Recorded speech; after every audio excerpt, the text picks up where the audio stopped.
মনে রাখবেন, রমজানকে যে কদর করে না, রমজানেও যে গুনাহ করে, রমজানেও যে জাহান্নাম থেকে বাঁচার চেষ্টা করে না, রমজানেও যে জান্নাতের আমল করার চেষ্টা করে না,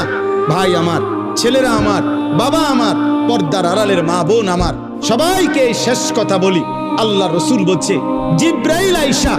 রমজানের শেষ দিন নবীজিকে আইসা বলে গেছে, ইয়া রাসূলুল্লাহ, এত বড় রমজান পেল,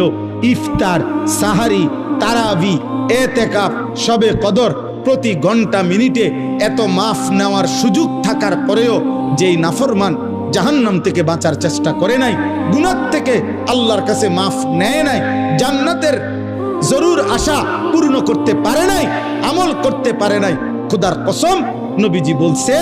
জিব্রাইল আইসা বলছে, ইয়া রাসূলুল্লাহ, এমন নাফরমানের উপরে আল্লাহর লানত, আল্লাহর লানত, লানত, লানত। নবী বলছে আমিন।